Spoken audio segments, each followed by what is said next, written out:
Hello, my name is Diana Fisher, and I am part of the System Dynamic Society pre-college special interest group leadership team.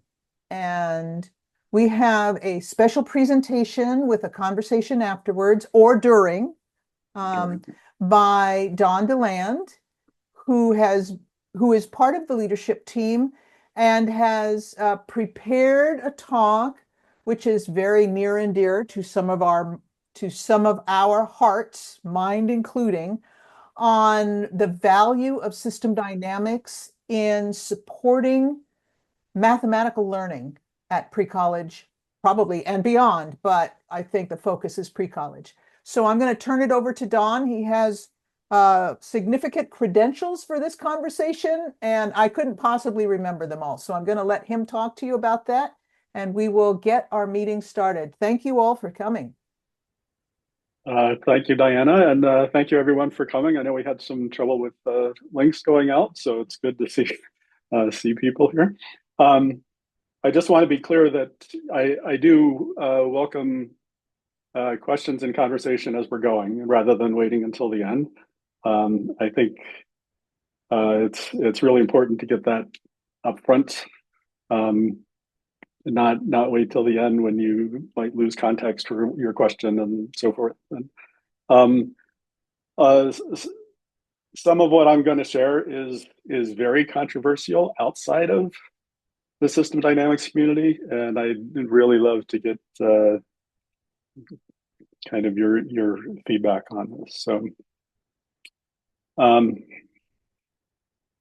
so I'm just finding everything in all my Zoom tools again before we get started here. Um, so sorry, a little bit about me. um, yeah, I like Diana. I can't remember what I've done. So I started many years ago in first in physics, and then switched over to history of science. Really looking at paradigm shifts. How do paradigm shifts happen? Um, and kind of went from there into directly into math technology. So started working on Mathematica, which is a computer algebra system, where at the time this was going from version 1 to version 2, just to show you how long ago that was. They're now, I don't know what number they're on now. The challenge was putting a human interface on what had been to then largely a programming language. And then transition from there into math curriculum and really thinking about the problem of how math education, how we learn math and how we do math is going to change when computers become ubiquitous. And in my day, when I was at school, calculators were just coming out and teachers were all in a panic about what was going to happen to math education with calculators. And, as we know now, that's just the tip of the iceberg, right? So that was really a focus of my work for, a good 2.5 decades.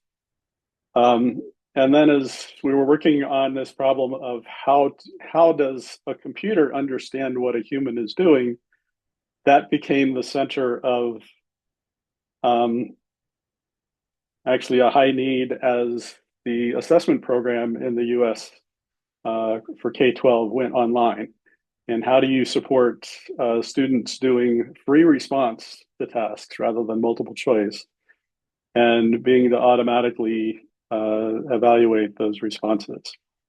I left that position 6 years ago and have been doing research and consulting since then. And just because I have nothing better to do, decided to pursue a doctorate in educational leadership. Actually, it's leadership, not just education. Because from my experience, we actually know an awful lot about what is wrong with math education and what to do about it, but our challenges are mostly organizational, right? It's not that we don't know, it's we don't know how to do it, how to get it done. So just some background on the assessment side. I was working on a multi-state coalition a decade ago. Uh, just to give you a sense for what the numbers look like, you can see that, like for for New Jersey was at the high end. Um, so you can see at low grades, 37% were proficient. If I'm looking at the right column here. Um, and then they kind of drop a little bit and then quite a bit once you hit eighth grade and high school. Arkansas is not at the high end of the spectrum, so their numbers are lower, but they include the coalition-wide numbers, right? And this is kind of the general trend that only a quarter to a third of our students are being identified as proficient at grade level in what they're doing. If we look at long-term trends, and again, this is all within the US, so this is over a 50-year span. You can see at elementary school, we've made some incremental but steady progress. That has actually dropped off, and it started dropping off before COVID, and it dropped off more after. But those gains are not being maintained through middle school and high school. So by the time you get to high school, the numbers are just completely flat, right? The student proficiency is no better now than it was 50 years ago. Interestingly, 50 years ago, we weren't expecting all students to be proficient. You could graduate from high school without getting anywhere close to algebra, for example. So just to give you a flavor of what happened in these assessments. So here's a sample task. Students asked to find the area of 4 stickers. It involves fractions, so 5th grade, 6th grade. In this coalition, so we had 186,000 free response answers to this task, which is really nice statistically because your sampling error is 0, essentially. This is what gets reported. Only 8.6% received credit. 91% did not. But this is what's actually happening. There are patterns in that data. And these were patterns that we couldn't see before when assessments were either using multiple choice or done on paper. So I just want to throw it out there.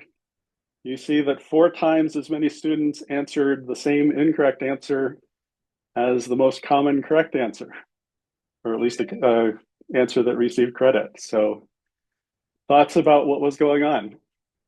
Any guesses?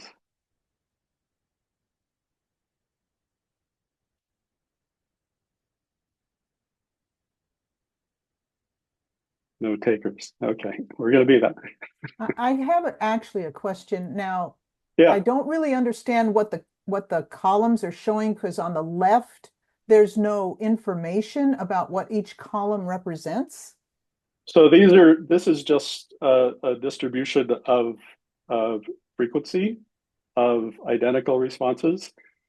So the first bar at the top is just the most common response that almost 22,000 students gave the same response, Uh-huh. and they did not receive credit, right? So this isn't saying what the response is. It's just saying kind of what does the frequency profile look like. Martha?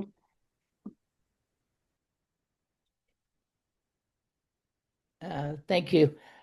I might be a little bit off base here in interpreting what you're trying to say, but I compare these trends in the United States to similar types of studies comparing Asian children of the same age bracket with I would have to say North Americans. Things aren't really all that different up here north of the 49th parallel.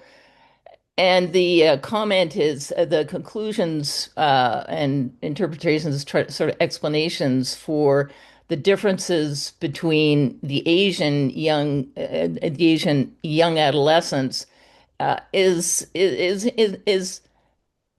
quite influenced by their culture, just being a much more conservative culture, and being a lot more what do you call it? It's intergenerational thinking, I think, is the new term. That the handing down, the handing forward, the transmission of the knowledge and the lifestyle of the parents to the children. There's a much tighter relationship in a lot of the Asian countries than there are in here in North America. And so those young people are mathematics. They're doing much better than children than young people in North America in general, I think, because they're the ones who are sitting at home doing their homework while the lucky and fortunate young people in North America are out playing baseball, they're dancing, their time they are spending sheer less time in these periods of their lives doing mathematical problem solving and exercises because of our great expansive choices of children Right. for the activities. So I'll Yeah. cut there. Yeah, there are a lot of interesting comparisons. Whether they're actually doing better mathematically or not is debatable. It really depends on what kinds of tasks you're looking at. Yeah. There are also some other interesting cultural comparisons. So if you look at like the data on absenteeism, that absenteeism has been a huge problem primarily in uh, English language countries. So England, Canada, US, South Africa, Australia, right? It's like really like profoundly more serious in those countries than anywhere else. And nobody's Okay. really figured out what what the Yeah. source of that is, right? Yeah. So Okay. um anyway, so what's happening here, right? So the top equation shows you kind of what a student would do to get credit, right? Whether, it doesn't matter how they express this, really, the only thing that they're getting evaluated on is whether they come up with 44 over 32 or some equivalent fraction. The what I see throughout, and this happens not just in grades 5 and 6, but it goes all the way up into high school, is that the students focus on one relationship, one operation, and everything beyond that just kind of vanishes, right? So that's why I call this kind of computational vanishing. Is right. So this ends up being the most common answer. It's not a problem in this case of finding a common denominator or anything like that. I think something like 70% of students were, you know, expressing their answer in terms of 30 seconds. But yeah, it's just they lose sight of the whole problem as soon as they touch the symbolism, as soon as they touch the notation. And there have been a number of studies uh, from street kids in Brazil to high school kids in New York City, where the students can solve problems without using notation. And as soon as they start using notation on the same types of problems, their success rates really drop precipitously. So, kind of understanding what's happening, we think about, what makes mathematical notation powerful is that it is heavily compressed. We're taking, a lot of information and just boiling it down into its raw structure. And in doing that, we lose sight of the meaning behind the structure. And again, as that notation gets more complex, there's more and more for the user, for the math student to maintain in their head, right? So think about all of the things, going from how did Galileo express his laws of motion? He didn't have algebraic notation, so he used natural language. And a very simple relationship took him literally like 2 or 3 pages to spell out. And you can't manipulate that, right? You can't reorder things. You can't generate new relationships. All of those things that you can do algebraically. But again, it means that the context, the meaning of the symbols gets lost very easily. And generally in the way we teach mathematics to students, we don't pay enough attention to how students maintain meaning as they're transitioning into symbolic notation, and whether it's algebraic or arithmetic or what have you. So, we've been trying to solve this problem for a long time. And, being the good systems thinkers we are, we start to question, well, maybe there's something wrong with our underlying assumptions, that we keep trying to refine the content standards and our pedagogies and so forth. And, over the last 50 years, nothing has worked. So, Pascal, I was happy to see you here. We need somebody on the psychology background here. What I'm seeing is really a pretty dramatic paradigm shift away from cognitivism, that there are a lot of people saying that cognitivism has basically kind of reached the limits of what it can do, at least in the context of math education, and thinking about how do we rethink how we think. Thinking of the human brain not as an information processor or as a computation engine, but as a biological organ that gets all of its input from the senses.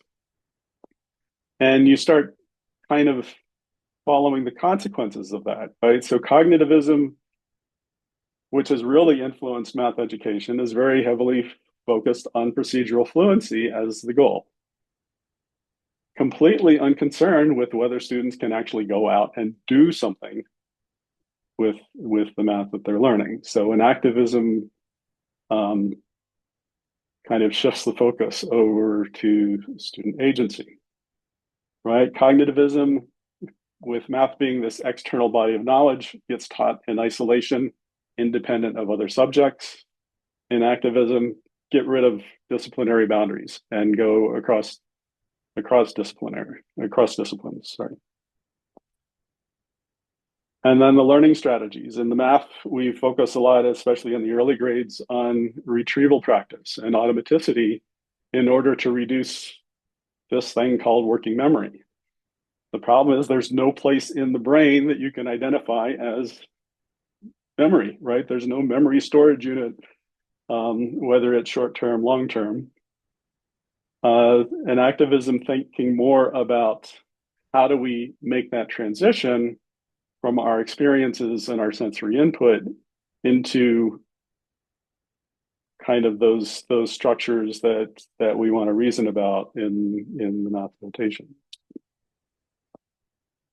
And this is a gross oversimplification. I know, I'm just trying to present contrast in one slide, but it really changes how you think about our approach to teaching math. So just to try to give kind of more grounding for this. So what do we mean by cognitive blending? What do we mean by material anchoring?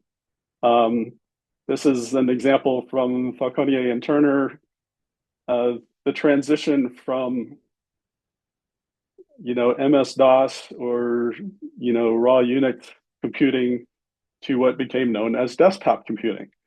The desktop did not refer to the device sitting on your desk. it referred to a metaphor that you're changing your interaction with the computer to what you interact with physically if you're sitting at a desk, right? So directories become folders and file cabinets. Instead of deleting, you have this notion of a trash can. Deposit something in a trash can to get rid of it. You have desktop organizers. You have all of these other very material, very tangible kind of metaphors that you're trying to use to lower the barrier so it's a lot easier for people to work with a computer.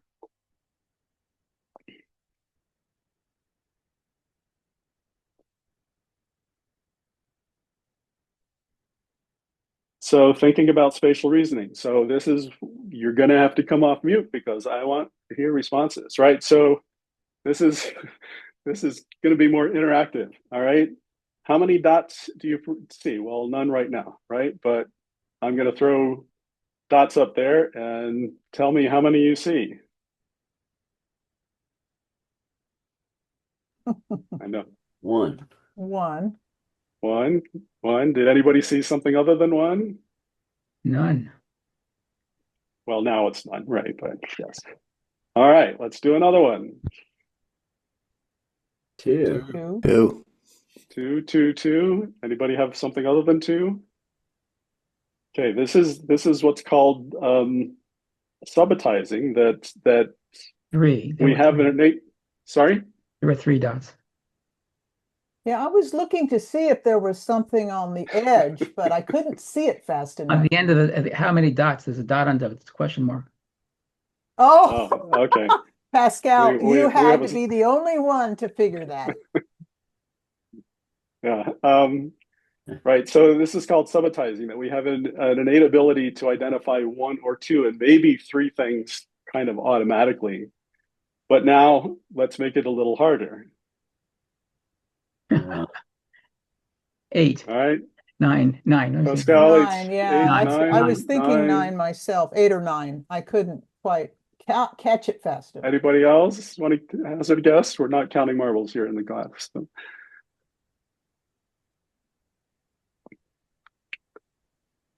How confident are you in the 9? 70%. 70%. Okay, let's do one more. 10.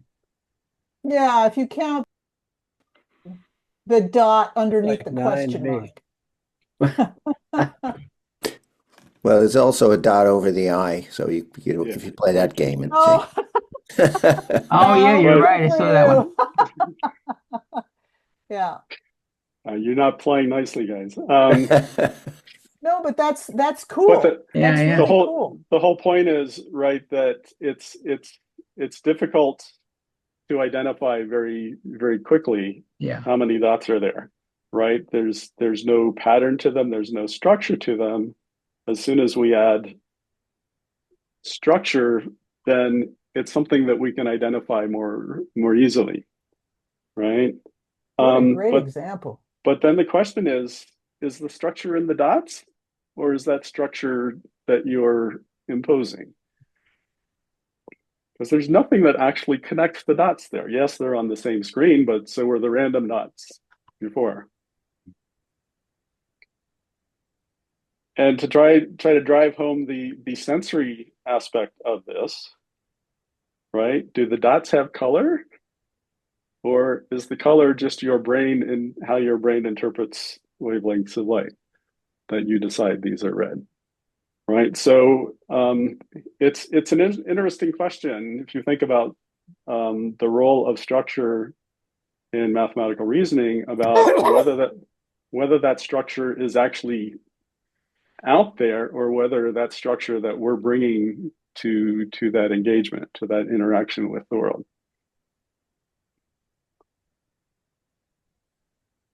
Don, Yes. if you could just move back to the last screen, and we're asking what the color of the dots are. I would submit that what appears to the color. I believe that the color of the dots is impacted by what the colors are around the dots and the color and the fact that you zoomed in your presentation. There are strong, deep and lighter red colors here. I think the eye takes in an enormous amount of information and tries to organize it. And so this, in a word, the color of the dots that we think we see and do see is impacted by the colors that are around the dots, near and Right. far. Agreed. And you know, They're in an environment. we could find a lot of optical illusions, right? That Correct. those colors aren't actually there that you think that you're seeing, right? Yeah. Yeah. And then, you know, how you see the color depends on, you know, the ratio of cones and rods in your eye, which is different for everybody, right? So we all might come up with slightly different interpretations as well. So, all right. So why stock flow modeling, right? So we want to leverage the spatial reasoning. So the math notation, right? Part of what we lose in that compression are the spatial relationships that between the elements of a problem, right? And stock flow modeling helps us maintain that, provides an anchor to things like distance, to speed, to time. And then another practice that we use is using units religiously, right? Not just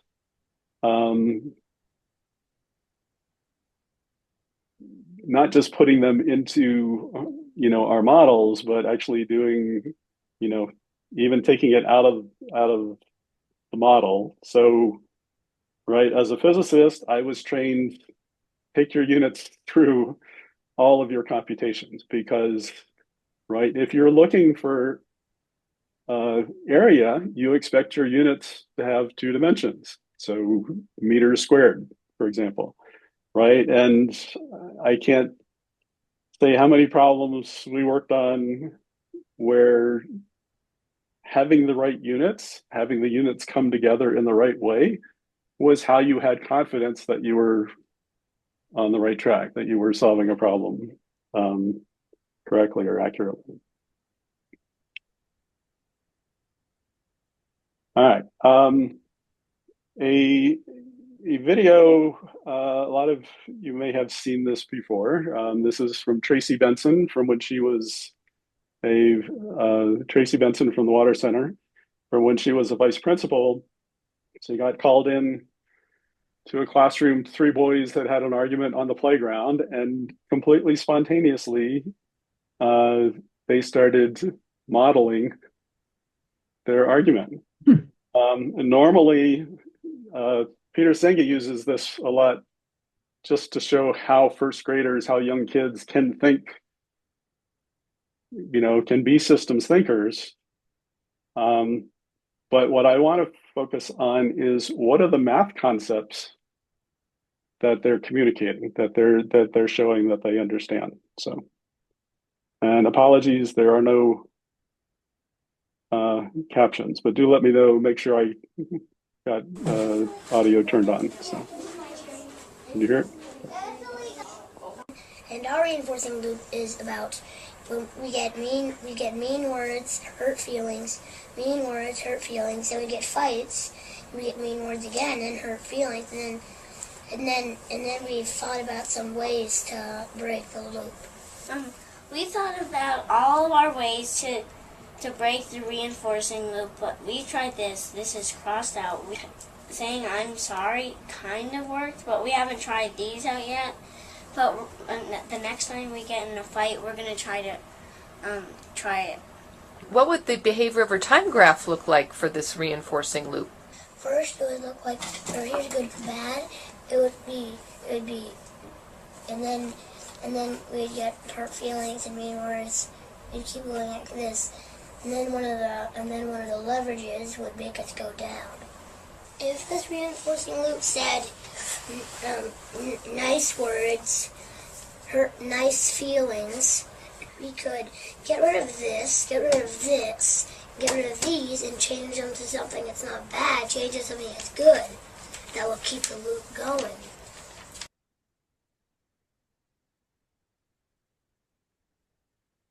Okay. How many math concepts did you see there? Behavior over time, graphing, Behavior over time, right? growth of feelings and anxiety and stuff. Thought maybe I saw an oscillation there at the top. Yeah. Well, When that he was doing this. an intervention, right? He was breaking the loop. He was breaking the feedback loop, right? So with his leverage point, which not many first graders talk about leverage points. He was the talking thing- about dependencies too. What was a causal, what True. depended on what, and dependencies are part of mathematical ideas. Right. And Also, and options too. She was talking about, the girl was talking about, we haven't tried this yet. So sort of experimental. yeah. So the things that I was kind of noticing, right? So accumulations, this notion that reinforcing feedback creates exponential growth. And, this is 10 years before these students will see exponential equations, at least, right? How one experiences exponential growth, that's a real challenge. Graphing change over time, like Diana said, time is an independent variable. So when we get to algebra, students really struggle with this notion of dependent and independent variables, but there's one that we all experience every moment of every day. And even if time is not causal, we express things in terms of time as things happen. And then I had actually asked Tracy about this one, perspective. So I don't know if you noticed that he actually drew his behavior over time graph from his perspective in reverse. And in the longer version of this, he actually explains that the reason he did that was so that it would look correct from her vantage point, which I thought was just incredible, really. And these are all assets that we just sweep under the rug for the next 5 years to graphing, the next 10 years to exponential equations. And we're really missing an opportunity to build on these experiences of what students can do. And thinking about how we sequence content for students, maybe it's time we go back and rethink that there's a lot more that students can access, even if we're not forcing them to do it notationally. So. All right, sorry, it's trying to replay. So at our symposium in March, Meltem, I was hoping to be here today, but Yes, she's here. is she? She's here. Yes, right. Sharing work she's doing with elementary school students. So I believe this was third grade, where they're actually using the stock flow diagrams to scaffold what is actually a fairly sophisticated item for third graders doing arithmetic. And the difference between students using the model and students not using the model was rather substantial. And then when that control group was introduced to the modeling, they too, right, became much more proficient. 13%, I think, is actually really high from what I've seen given the complexity of the problem. That you've got two numbers being multiplied going or being added to the stock, two numbers being multiplied being taken away from the stock.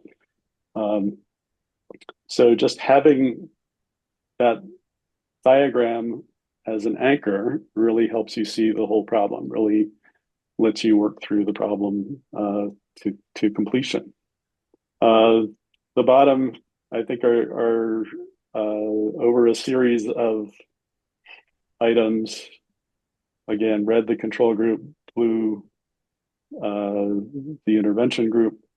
So, right, starting to think about let's start collecting data about the impact of using modeling on what we're asking students to do. So, all right, another assessment task. This was actually a live assessment task. It's just been altered a little bit. Right, it took Layla 3/4 of an hour to read a book. She read for 1/3 of an hour before lunch, the rest of the time after lunch. How much more time in hours did she read before than after? In the assessment task, which I think this had somewhere on the order of 40,000 responses, only 4.3 answered correctly. The patterns are the same as in that other problem that I showed you with the stickers. 16.5% gave 5/12, which is the difference between the total time and the amount after. But a full, 2/3 expressed their answer in 12ths, right? So that's not the real problem. The problem is keeping track of all the pieces. There's also a linguistic barrier because it's kind of a subtle ask. How much more time, right? It's not asking what the difference between those two numbers is. It's there's two unknowns here. How much time was after, and then what the difference is. To me, this kind of illustrates how much of what we ask students to do is really inauthentic. So who cares, right? Is this telling me something that I need to know? Is it information I can act on? Is it give me insights into some phenomenon or something? It doesn't do that. You wouldn't actually know the total time if you didn't know the before time and the after time. When we're working with partial hours, we tend to use minutes, not fractions. And if you do this with minutes, it is very simple whole number arithmetic that you just subtract 20 minutes from 45 minutes. You see that there's 25 minutes after, and the difference is 5. So we've made this task needly complex by forcing the students to respond in terms of fractions of an hour. It's not how you would do this problem.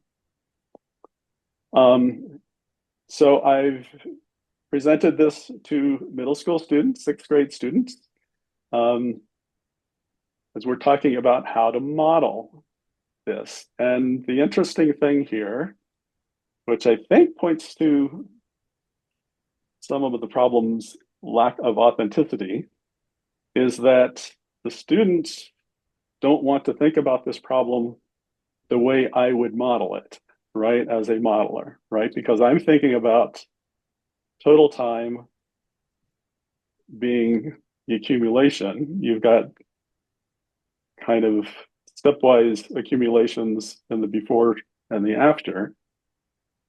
The problem is, the reason they don't like this is it doesn't give them clues about how to structure their work, right? What they were more interested in doing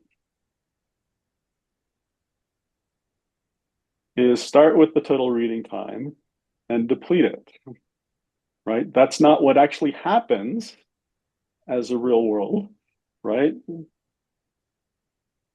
But that's how they wanted to think about it. That's how they wanted. I mean, this starts to get to what do I actually have to do to structure my solution, right? So you can see there's two unknowns, the time after lunch and the difference.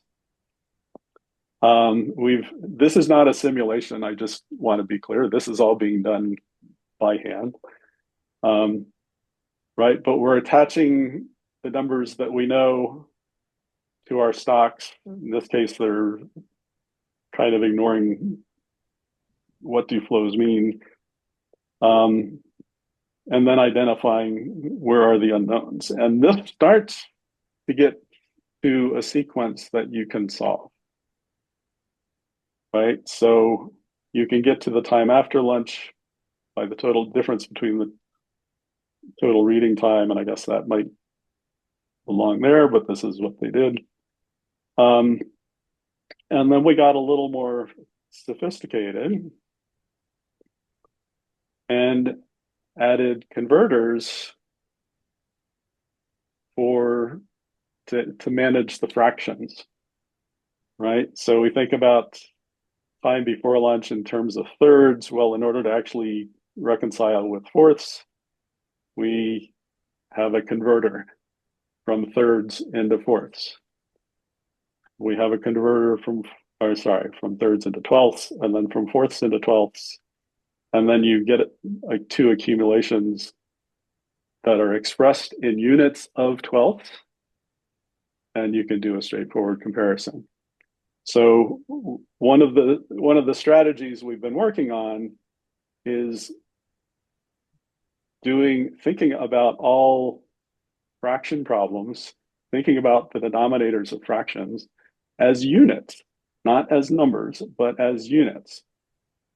So it's much easier to conceptualize. So what happens mathematically, currently the way we teach fractions is that there's a different algorithm, if you will, if you're adding, if you're multiplying, if you're dividing. If you treat the fractions as units, fractions work just like everything else, just like whole number arithmetic. So that's kind of, you know, a huge shift, but conceptually, it's much easier for students to understand how to convert fractions, how to manage fractions as they're working on a problem. But what I wanted to ask, right? So I'd really love your thoughts about what would you do? What would you do different when you see this working the problem? So what we're trying to do is use the modeling to scaffold the solution. We'd like the flows in the problem to mirror the steps you would take to solve it, right? You don't see that in the flows in the original problem. So.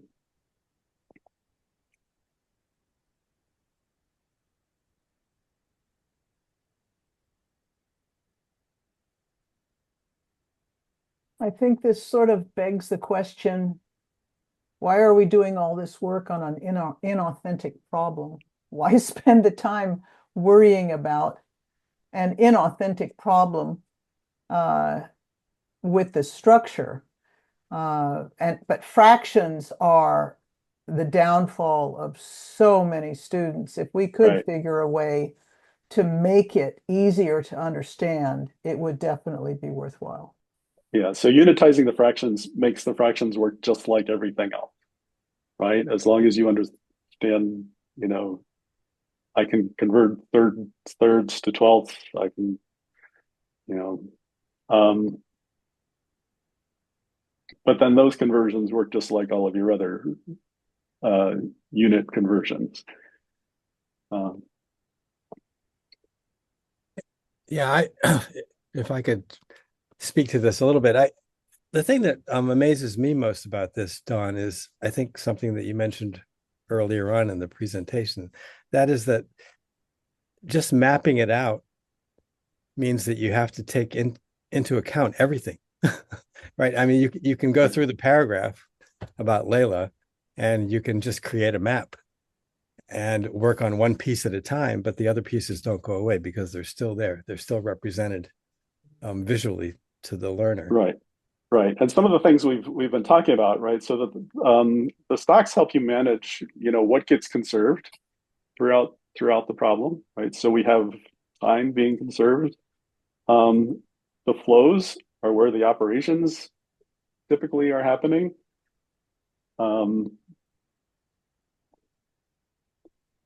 So those have been helpful concepts. You know, second to the vanishing act that we talked about earlier, the one thing students in the assessments had the most difficulty was was identifying what operation to use if they weren't told. That also is an issue that actually has been true of adults that I've worked with. Do I add? Do I multiply? So grounding that in the physical reality of what's happening and what kind of answer are you looking for? What is the dimensionality of the answer that you're looking for? I think really helps shed light on what that operation should be.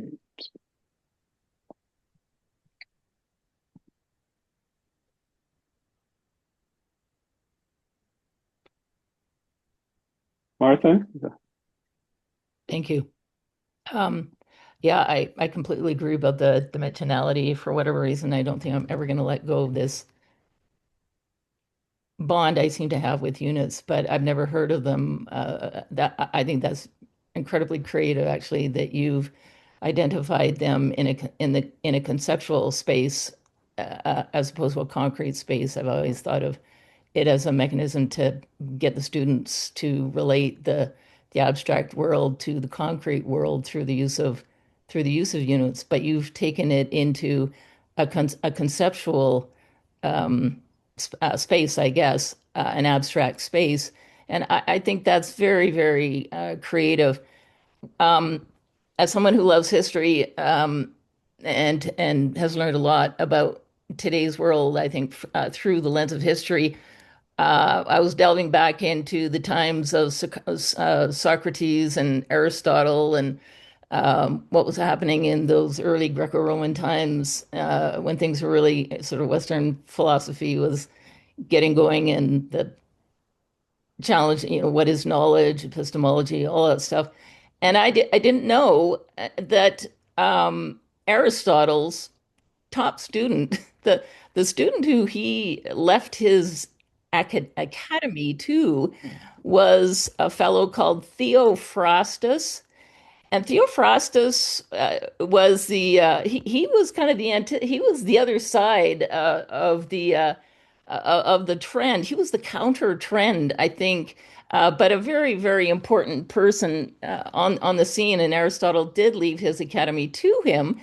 Therefore, all this stuff about abstraction and Socrates, all this fantastic realms were being articulated. Theophrastus,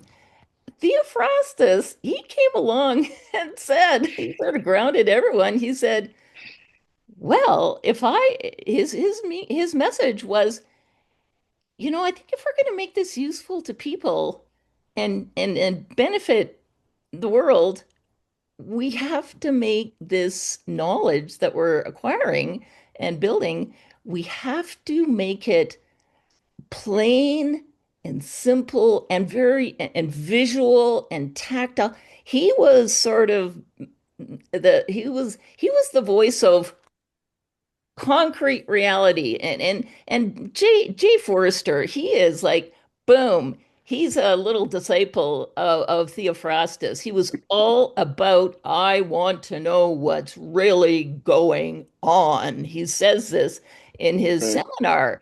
And Right. I think we need both. They interdepend probably for all I know. We need, I just think when you say, oh, inauthentic, my response to that is, well, guess what? In the times of old, with this guy called Aristotle and whoever, and then Theophrastus was speaking up for this other side. This is, I think students, when they get to a certain age, I really think they need to be told this is why we're teaching this. We're not new. You might hate school, but guess what? This is what has stood the test of time. These concepts have been here for centuries now, hundreds of years, not thousands of years, but hundreds of years. I think our history can inform and strengthen our position as teachers because they stood the test of time. The concreteness and the abstractness, they need each other. And who knows which direction the students are, which order they're learning things in. You get kids who are absolute concept kids. And then you get the kids who are, oh, they can memorize so much information. They are in the concrete world and they need each other and they will learn in the order that their own minds develop, I think, in those early years. I think we imprison ourselves by saying, well, we're going to do it this one way now, then we're going to do it this one way next, and then we're going to do it this one way the next.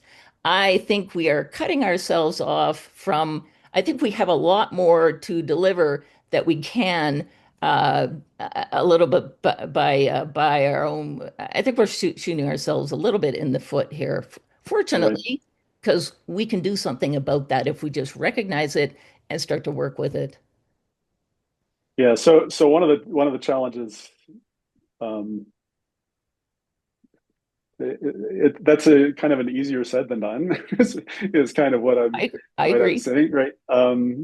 So one of the challenges I'm looking at, the school I'm working with is trying to shift from being a one teacher, one classroom school to having teacher teams and doing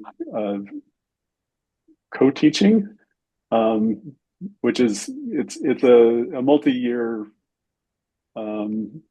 development to get there. But the math teachers are the ones who are the most resistant to doing anything interdisciplinary, anything transdisciplinary. And it's and I don't blame them. I mean, that's the way we've set things up, right? That they are expected to cover this much material in this sequence in this, you know, in this time to stay on grade level, and it's really not serving the students to be doing that. So completely anecdotally, uh, some of us have been playing around with AI agents in Stella.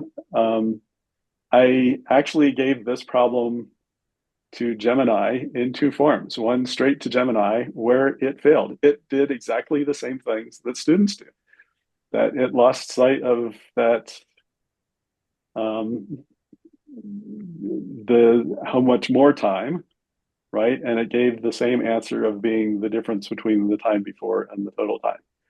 When I did it to Gemini through the Stella agent, it was modeling it and it answered correctly.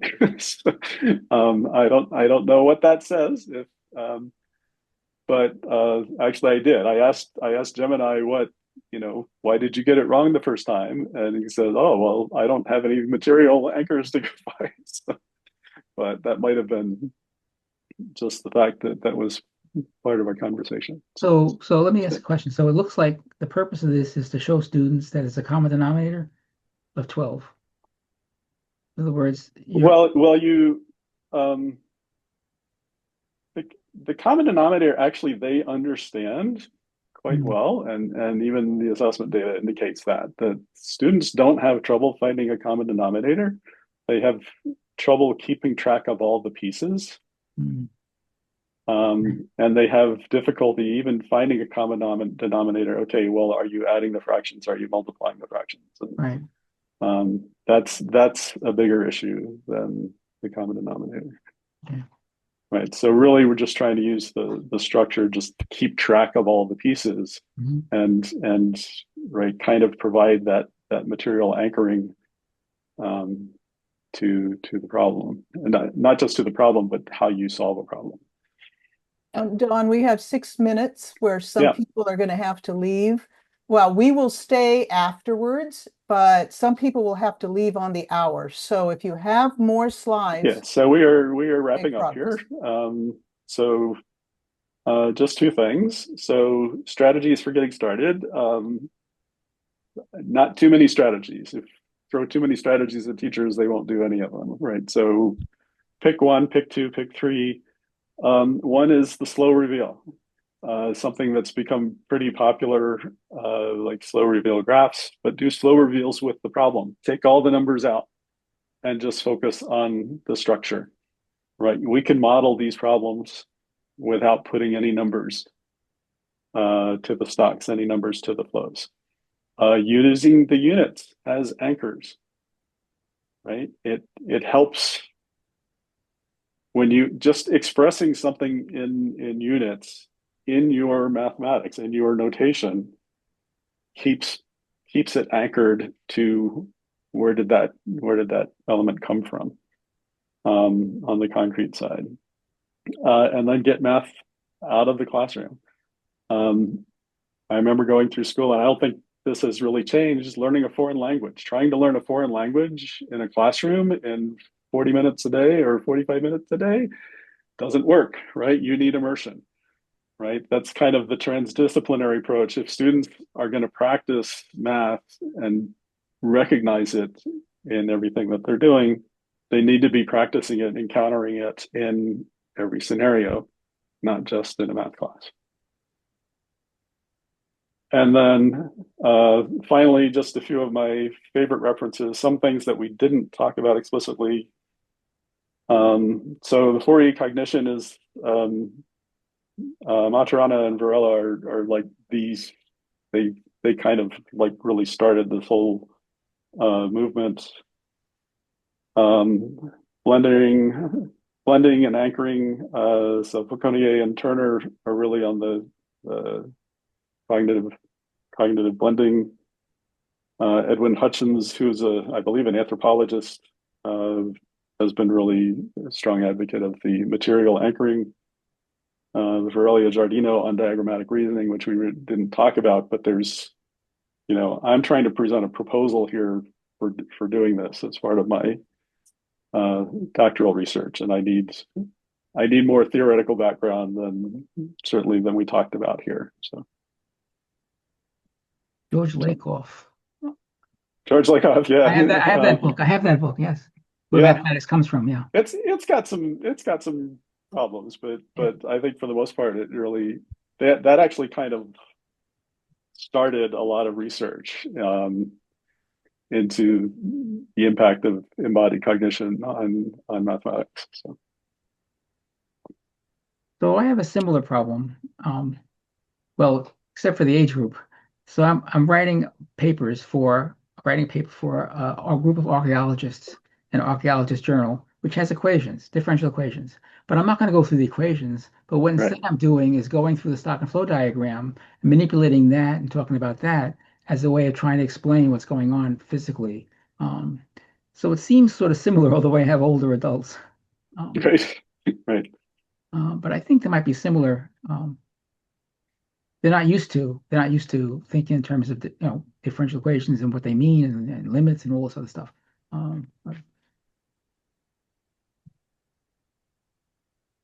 Well, thank you all for coming. I hope this was not the overly theoretical presentation that Diana feared, which is kind of my tendency. But no, I got a lot of good feedback from Diana and Steve. So, I've got a question. Yeah. If you can go back to your diagrams slide. Yeah, give me a second here.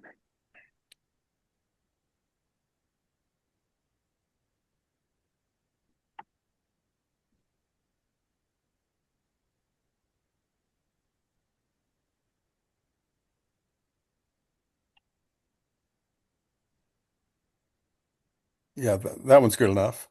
Yeah. So the adding before time flow coming out of time before lunch. Yes. I understand what you're trying to do there. You're talking about combining the two to get total reading time. So, flows are addition. It's adding to the stock of total reading time, but also it's subtracting from the stock of time before lunch, which is somewhat dissonant because I don't think that's what really. So the adding before time flow is subtracting from the stock before it, and it's also adding after time is subtracting from the stock before that. So I'm not sure that's sort of not following the convention of what a flow is, because I don't think you mean to be subtracting, but it It's does. and yeah, and I would agree that we're being kind of loose with that, because we're not. If you think about the kinds of problems we're working with, we're not concerned with the rates at all. What we're concerned with is conserving the amounts that we have, right? Yeah, That we need to. it's going to confuse students later when they are doing modeling and they. I think that's a legitimate point. So you could just detach it. You could detach it and then feed the time before lunch into the adding before time. So it's That's just true. sending that information to there. So then it does not subtract. Exactly. Yeah, so it would be just a separate, you'd have a cloud going into the adding before time flow, and then Correct. just have Right. an arrow going from time before lunch to that flow. Right, right. Now, actually, I'd kind of offline like to talk a little bit more about these diagrams because they are not intuitive to me. And I would like to know more about what exactly you're expecting from each piece. But anything we can do to help structure fractions, which are such a killer for so many students, I think is a very, very important goal. And if we can figure how to do that, and I agree with Paul, we don't want to start the use of a diagram that does not move naturally to the next stage of using this kind of diagram for modeling. Right. I mean, I think there's a lot we need to work out about how to do this well. I mean, those of us who are trying to do it don't have a lot to go by, don't Yeah, have right, a lot of right, models to go by. right. And we do risk the problem of I mean, that's what some people say about, starting off with students off with counting, that actually doing whole number counting actually becomes an obstacle to doing fractions and doing more continuous quantities. We don't want to get them into bad habits. Definitely agree with that. So. Yeah. And then I think that problem exists in the other diagrams too, in terms of the subtracting. Sure. Yeah. Sure. So and this leads to one other thing. System dynamics or stock and flow mapping. I would tend to think that it lends itself to certain types of mathematical problems, but maybe not all of math. Well, it's definitely true. And actually, one of the references I pointed to, so Raymond Duval kind of organizes all of math into what he calls register, right? That it's not going to help you with geometry, for example. Right. It's not going to help you so much with logic, which is kind of more natural language. I think he's got like five registers, and the notational one is just one. Students also have a lot of difficulty just moving between them, right? So moving from a word problem into the notation, a lot gets lost there.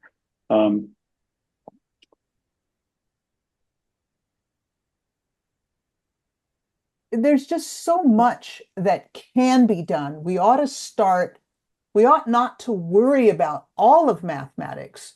We ought to worry about the places in mathematics where this is really of value, this particular stock flow structure. If you don't mind, Don, I would like to show one thing that has been one of my favorite slides to show in my presentations. And that is just for algebra. You can see the stock flow representation for some of the main functions that we use in second year algebra. But once you start to get to logistic and sinusoidal, it becomes a real issue with how do you remember what all these pieces mean in the closed form equation. Whereas if you look at the stock flow diagram, let me go forward here. If you look at a mass on a bouncing spring, you look at the left, which is the way in an algebra class we model, but these numbers relate to the characteristics of the graph. For the most part, that's how we teach it. Right. This is kind of how high and low and the period. amplitude, yeah. It does, but they've lost that. If you look over here and you want to change a spring constant or a mass, it's so apparent. The dependencies and the actual physical characteristics of the problem are so much more evident in the stock flow diagram than in the mathematical equation, where we have really lost connection to the physical parts of the problem for the most part, because kids don't necessarily remember that this is amplitude and this deals with period and this deals with, well, this is really phase change, which is where in time you're starting the analysis on the graph. I mean, all of that is really lost, where this is so much more authentic to what they're trying to learn. The other thing about that, so going back to Paul's comment about the flows, the examples you just shared, right?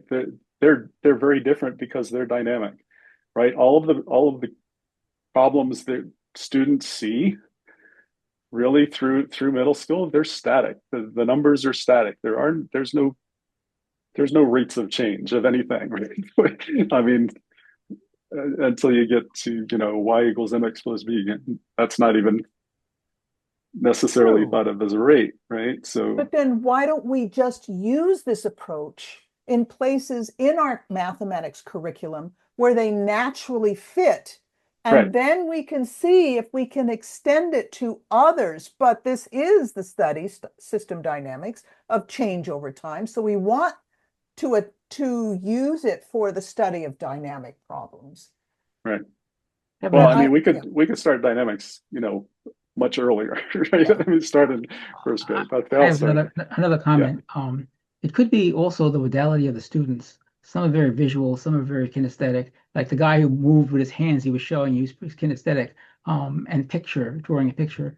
Others are auditory. They're like the girl was just talking about what was going on, pointing and talking. So there might be the modalities that need to be strengthened in order for the visual diagrams to work, to be effective. So sometimes if I'm doing a study, I try to find out what the modalities of the students are, what their preferences are. Like I'm pretty visual kinesthetic. Hearing is not my go-to.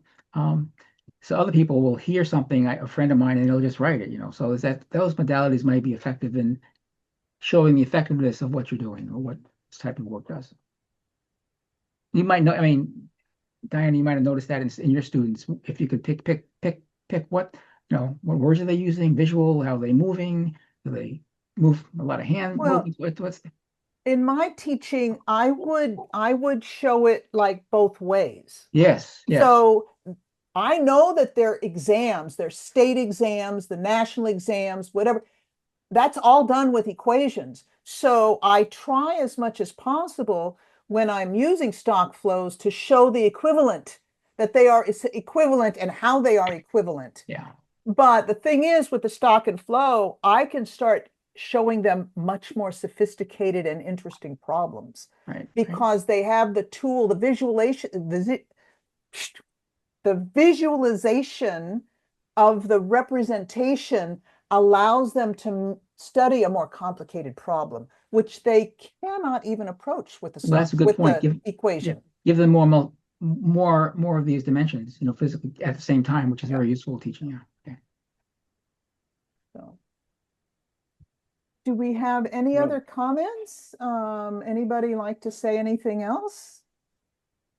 Martha? Martha always says yes. Yes. Yeah, sorry. Don't apologize. Sorry? Don't apologize for being engaged. Okay. No. Okay. No, I know what I say is is appreciated. Thank you. I'm doing some research for this website that I've been working with for a few years now, and I'm recognizing that it's kind of going off in different directions than intended. But I think will be equally if not more, maybe actually beneficial. Um, the name of the website, Diana, you've seen it, Systems Thinking Voices in Canada. And it's actually the me who likes to look back at history. There's a category in the chronological taxonomy, the one where I put people in different decades. What year did you start building your systems thinking skills? So I've got a sort of a dead systems thinkers category that I'm calling in tribute.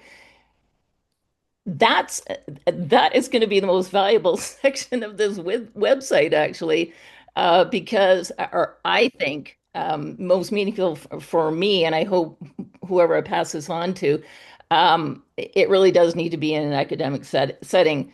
The people who, a ton of people came to Canada from all over the world because of, we can thank World War II.